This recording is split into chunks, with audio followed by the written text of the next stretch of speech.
video kali ini saya akan menceritakan sebuah alur cerita dari film yang berjudul Rich in Love yang dirilis pada tahun 2020. Film ini berkisah tentang seorang pemuda kaya raya yang berpura-pura miskin hanya untuk mencari cinta sejatinya. Oke, tanpa perlu berlama-lama lagi, kita langsung saja nih ke alur ceritanya. Inilah Rich in Love. Tito adalah putra satu-satunya dari seorang pengusaha sukses bernama Theodore, pemilik perusahaan saus tomat yang terkenal di kotanya. Saking terkenalnya, Theodore dijuluki sebagai Raja Tomat atau Rey do Tomato. Sedangkan anaknya sendiri, Tito, dijuluki Pangeran Tomat.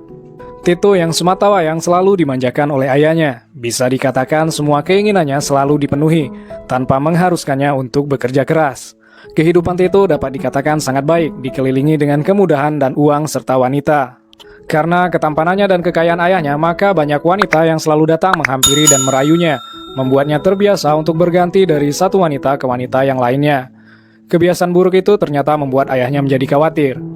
Di tempat yang berbeda, ada seorang wanita muda bernama Paula yang merupakan seorang calon dokter. Ia ingin segera mendapatkan izin praktek di sebuah rumah sakit, karena ia diharuskan untuk magang sebagai dokter muda di sebuah rumah sakit di Rio de Janeiro. Di sana Paula bersahabat dengan sesama dokter muda lainnya, yaitu Raisa dan Katia. Pada suatu hari, Katia mengajak Paula dan Raisa untuk menghadiri pesta lajangnya karena ia akan segera menikah. Akan tetapi Paula tidak bisa ikut karena Dr. Victor memintanya untuk mengikuti praktek operasi bersamanya. Namun sesampainya di rumah sakit, Paula menangkap sinyal ketertarikan dari Dr. Victor padanya. Karena merasa tidak nyaman, ia lalu beralasan jika dirinya sedang sakit dan langsung segera menyusul kedua temannya di terminal. Sementara itu, Tito yang sedang bersantai melihat sahabatnya yang bernama Igor sedang menuju ke sekolah. Tito yang sedang bosan lalu mengajak Igor untuk bertarung. Jika Tito menang, maka Igor harus menuruti semua permintaan Tito. Igor seperti biasa menuruti kemauan Tito yang merupakan anak dari majikannya. Rupanya Igor harus menemaninya untuk memilih hadiah ulang tahun untuk dirinya sendiri.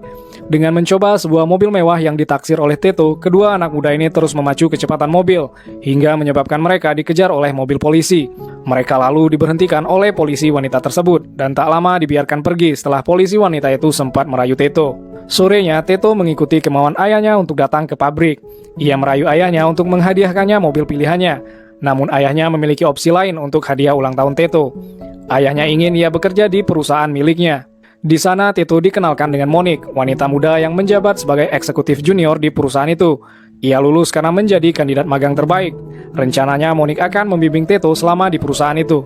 Malamnya, Paula dan kedua sahabatnya terlihat bersenang-senang dan bergembira menyaksikan pertunjukan musik malam. Pertunjukan itu adalah Festa do Tomato, sebuah acara tradisional disertai dengan penampilan khusus dari DJ Alok. Perpaduan antara festival tradisional dan musik elektronik ini sekaligus menjadi perayaan ulang tahun Tito. Ia dikelilingi oleh para wanita-wanita cantik yang memuja-muja ketampanannya. Igor yang namanya tidak masuk dalam undangan kesulitan untuk masuk ke tempat acara. Ia mencoba untuk memanggil Tito agar bisa membawanya masuk. Meski terlambat, akhirnya Tito mendatangi sahabatnya dan mengenalkannya pada Salma, yang rupanya adalah wanita pujaan hati Igor. Namun Igor harus menelan kekecewaan karena Salma ternyata lebih menyukai Tito dibanding dirinya. Igor yang kesal lalu pergi meninggalkan Tito. Tito pun mengejarnya. Terjadilah pertengkaran di antara mereka. Igor mengungkapkan perasaan kesalnya karena Tito dengan mudahnya selalu mendapatkan apa yang ia inginkan hanya karena kekayaannya. Tito yang menyadari ucapan sahabatnya itu segera membuang pakaiannya yang ia anggap sebagai identitas keluarganya. Setelah itu Tito berbaur dengan orang-orang dan melanjutkan kegembiraannya. Ia melempar tomat yang tanpa sengaja mengenai kepada Paula. Bersamaan dengan hal itu, kedua sahabat Paula diganggu oleh sekelompok pemuda. Paula yang hendak melerainya malah menjadi korban pelecehan dari pemuda tersebut. Tito yang melihatnya berusaha untuk membantunya, akan tetapi ia malah dihantam oleh pemuda itu hingga terjatuh. Kedua sahabat Paula lalu berinisiatif mengobati hidung Tito yang mengalami patah tulang. Tak berapa lama kemudian, Tito mengajak Paula ke lahan pertanian ayahnya untuk membersihkan hidungnya. Ia lalu berbohong dengan mengaku sebagai anak pesuruh di pertanian tersebut. Tito yang mengagumi Paula berusaha merayu dokter muda itu, tapi Paula tidak menanggapinya, malah menyuruhnya untuk segera beristirahat. Pada keesokan harinya, Tito yang tak seperti biasanya karena terbangun seorang diri tanpa ada satupun wanita yang menemaninya mendengar suara klakson mobil dari kejauhan. Ia segera bergegas menuruni tangga dan keluar rumah untuk melihat siapa yang datang. Terlihat ayahnya datang mengendarai mobil yang diimpikannya. Tito pun sangat senang dan memeluk ayahnya. Akhir pekan telah tiba. Tito mengajak Igor pergi ke Rio de Janeiro karena ia akan mengikuti program magang di perusahaan ayahnya. Igor mengatakan itu hanya formalitas saja karena menurut Igor, Teto akan mendapat posisi di perusahaan ayahnya dengan mudah. Mendengar ucapan Igor, Teto mengajaknya untuk bertukar identitas. Dengan kata lain, Teto akan menjadi Igor dan Igor akan menjadi Teto. Sesampainya di Rio, Teto segera menuju ke acara pernikahan salah satu sahabat Paula. Sadar kalau bajunya terlalu bagus, ia pun mengajak salah satu petugas kebersihan untuk bertukar pakaian. Teto pun menyamar menjadi seorang petugas kebersihan untuk dapat bertemu dengan Paula. Paula terkejut bertemu dengan Teto di sana. Mereka pun mengobrol sampai akhirnya Dr. Victor mendatangi mereka. Dan terlihat Dr. Victor sangat meremehkan Teto yang hanya seorang petugas kebersihan. Awalnya Paula mengikuti Dr. Victor. Akan tetapi tak disangka ia lalu berbalik ke arah Teto. Teto yang bahagia karena gadis pujaannya memilih dirinya, segera memeluk dan mencium Paula. Dr. Victor yang menyaksikannya sangat kaget dibuatnya. Teto dan Paula kemudian berjalan bersama di pantai. Teto yang sudah berbohong tentang identitasnya terpaksa melanjutkan kembali kebohongannya. Ia menceritakan kehidupan palsunya yang harus bekerja keras demi membantu kedua orang tuanya. Selain itu, ia mengatakan pada Paula jika besok akan memulai program magangnya di sebuah kantor. Yang tidak diketahui Paula jika sebenarnya kantor yang dimaksud Teto merupakan perusahaan milik ayahnya sendiri. Paula pun memberikan dukungan padanya.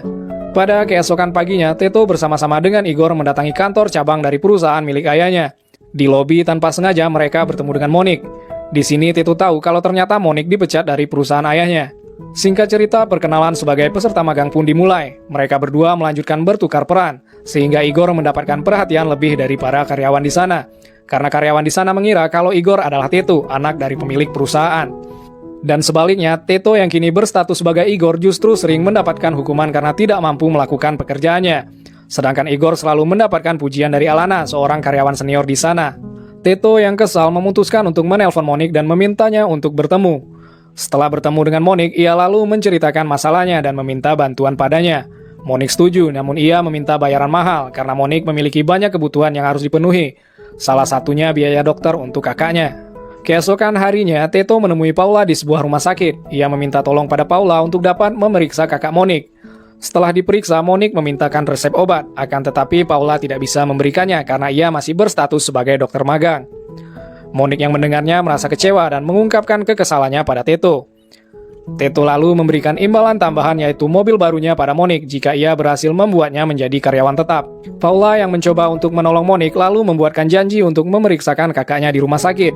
Sebagai rasa terima kasihnya, Teto mengajak Paula untuk berkencan. Wanita pujaannya itu pun menyetujuinya. Pagi-pagi sekali Monik mendatangi kediaman Teto dan membangunkannya. Ia memaksa Teto untuk selangkah lebih maju dibandingkan dengan karyawan lainnya. Teto pun menurutinya dengan datang ke kantor lebih pagi. Ia lalu berinisiatif untuk mempelajari sesuatu. Sayangnya cara ia mengkopi dokumen gagal. Ia pun merasa kesal dan putus asa. Namun Monik terus memberikannya strategi-strategi untuk mengesankan orang lain. Selain masalah pekerjaan, Teto rupanya juga meminta saran mengenai masalah percintaannya dengan Paula pada Monik. Akhir pekan kali ini, Teto mengajak Paula berkencan dengan mengunjungi sebuah klub malam untuk menari bersama. Setelahnya, mereka segera pulang dan mengobrol hingga berniat untuk menghabiskan malam bersama. Teto yang bingung akan bermalam di mana meminta bantuan pada Igor. Mereka berdua lalu menuju ke tempat yang telah disiapkan oleh Igor, yaitu sebuah kamar yang sangat sederhana. Sayangnya kamar tersebut terlihat tidak cukup nyaman, namun untungnya kamar itu memiliki balkon dengan pemandangan malam yang indah. Mereka berdua pun menghabiskan malam di sana. Pada pagi harinya, Teto yang sangat bersemangat segera menuju ke kantor untuk melakukan presentasi. Teto memberikan saran untuk membuat ikon berupa air mancur dengan saus tomat. Akan tetapi Alana malah tidak memperdulikannya dan mengusulkan karya milik Igor yang berupa maskot tomat berkualitas. Hingga akhirnya diputuskanlah kepada kedua sahabat ini untuk dapat mewujudkan dan mempresentasikan karya mereka berdua. Sepulang dari kantor, Alana meminta imbalan pada Igor untuk membawanya ke apartemennya. Ia hendak memasak spaghetti saus tomat, akan tetapi yang terjadi justru ia malah menggoda Igor. Hingga akhirnya, tahulah ya mereka ngapain. Sementara di lokasi yang berbeda namun di waktu yang bersamaan, Teto juga sedang bermesraan dengan Paula. Pada hari berikutnya, Teto datang kesiangan ke kantornya. Sedangkan Igor dipercaya membuat prototipe air mancur. Uji coba air mancur pun dilaksanakan. Pada saat itu, Teto memberitahu Igor jika ia harus menghadiri pesta kelulusan Paula yang ternyata berbarengan dengan rapat bisnis. Mereka berdua pun lalu mencoba merencanakan permasalahan tersebut. Malamnya, sesuai dengan kesepakatan, mereka berdua memainkan perannya masing-masing. Teto yang harus menghadiri rapat bisnis dengan ayahnya dibuat kalang kabut karena ternyata pesta yang dihadiri oleh Paula berada tak jauh dari restoran hotel tempat diadakannya rapat bisnis. Teto pun harus bolak-balik di antara menemani Paula dan menghadiri rapat bersama ayahnya. hingga membuatnya sampai tertabrak sepeda.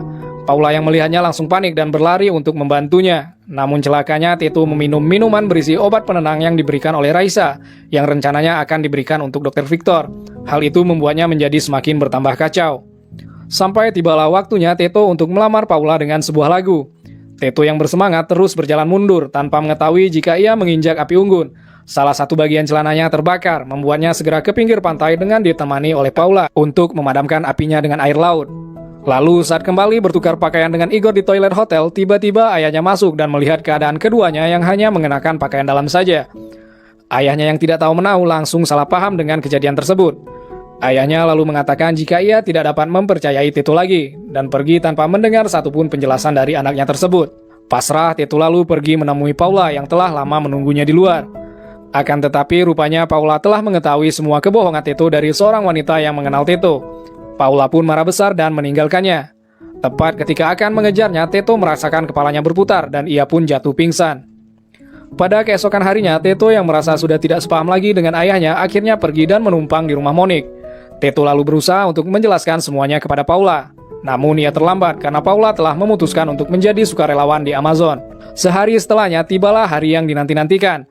Monique membangunkan Teto yang masih patah hati itu untuk menghadiri pengumuman di kantornya.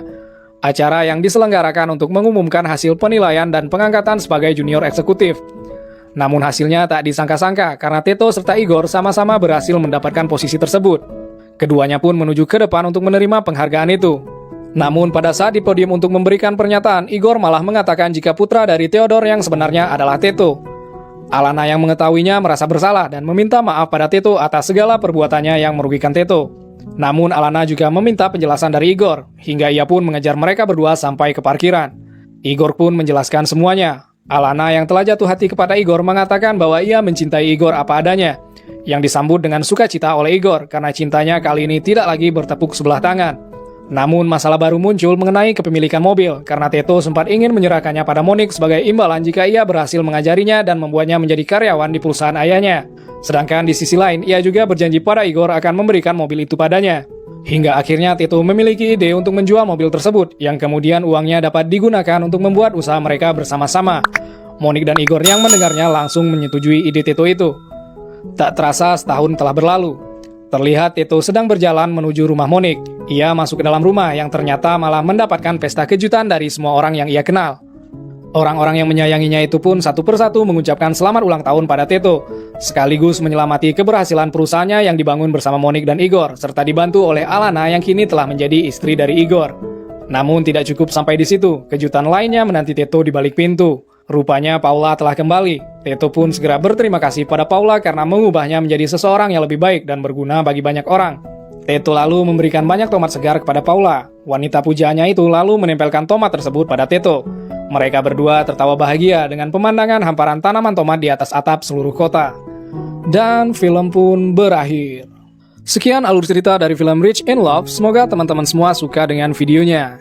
Jangan lupa bantu channel ini untuk terus berkembang dengan cara like dan subscribe-nya serta nyalakan loncengnya agar tak ketinggalan nih notifikasi video terbaru lainnya. Terima kasih untuk yang sudah menonton video ini sampai akhir.